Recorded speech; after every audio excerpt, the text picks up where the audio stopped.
still got the moped?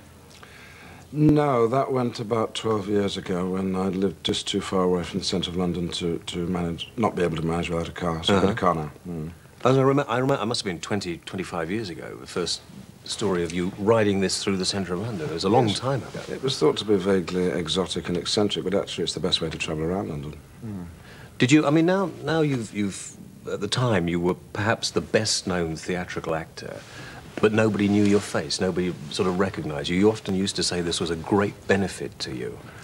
Well, Derek Jacobi was saying the same thing in this morning's paper. I'd quite like to be recognised, but I really wouldn't like to be recognised everywhere. That would be dreadful, wouldn't it? There'd be lots of places one couldn't go.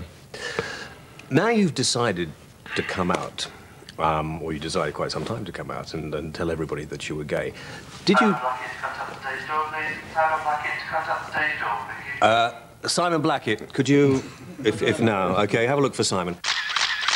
So, Ian, do you spend a lot of time considering the consequences before you came out? About 49 years, yes. It's a gradual process coming out, and it begins with the gay man and lesbian coming out to themselves. Once you've accepted it yourself, then you can begin to be brave enough to talk about it to your friends and your family, hopefully. Until there reaches a point when there's nobody in the world you mind knowing, and that, I would think, would be the completion of the process. It took me such a long time because I live in the public eye, and I felt there were implications for my career and so on that I didn't want to embrace. But the point at which I came out had been well prepared for by talking to activists, particularly in America, who thought it would be a very good thing if an actor were to come out. There's no actor in America who's out, you know, a famous... None at all? No. In fact, outside this country, very few actors indeed. We're all terrified that somehow we're not going to be allowed to play straight parts, but it doesn't seem to be the case with me. When you saw John Major recently, was he receptive to what you had to say? Like most people in this country, he's absolutely ignorant of the subject, but at least he had the grace to say he was ill-briefed and he wanted to know more about it. What he'll now do as a result of me and many other people talking to him remains to be seen. I suspect we're going to see that the Tories, rather late in the day, will join the Liberal Democrats and the Labour Party by having very positive plans for reforming the law. There's a whole welter of laws that need to be looked at which discriminate against us, and I think now we're on the mainstream political agenda. I hope. Were you surprised by his ignorance? You say that he didn't seem to know very much about it. I mean, a man who has reached that position in society should know everything there is to know about most things. Well, I pointed out to him that by the law of averages, 10% of the people working in Downing Street are gay and lesbian, but how many of them are openly gay and lesbian is the point. What did he say? He nodded. I think he took the note, and maybe he'll ask a few people about it afterwards. But most people are ignorant because gays and lesbians are encouraged to keep quiet about themselves. We're not recognised. Well, you can't tell us from... you're the one wearing the earring, you know, not me.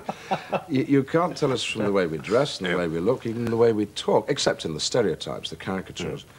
And so it is bewildering to people as to quite what we are, and we've remained hidden for too long. But people equally shouldn't be frightened because of people like me talking about it, that it's on the increase, or that I'm trying to persuade anyone to be gay.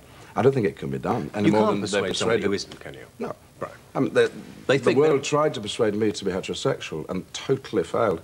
And, you know, I'm not going to chat up a straight man if I get the brush off. I'll go and leave him alone, you know. Would you like to see MPs coming out? I mean, I'm sure there must be some homosexual politicians. The 10% of the House of Commons that's gay and lesbian really ought to come out. And I'm not an outing or not? No, I don't. No. It's a personal process coming out, and you do no good to a person by making them do something as traumatic as coming out if they don't want to do it.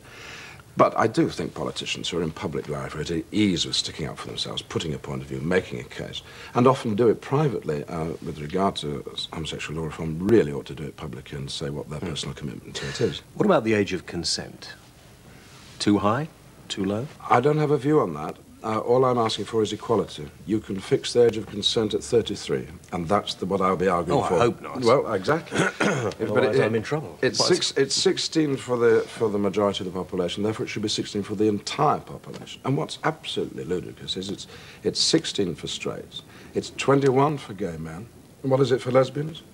There's no law at all. None at all. So, I mean, Sort it out, politicians. It's absolutely illogical. And the logical thing to do, and the principal thing to do, and the thing that's been done right across Europe, with the exception of gallant little Luxembourg, is to have an equal age of consent. And that's all I'm arguing for. At what age you fix it is irrelevant to me.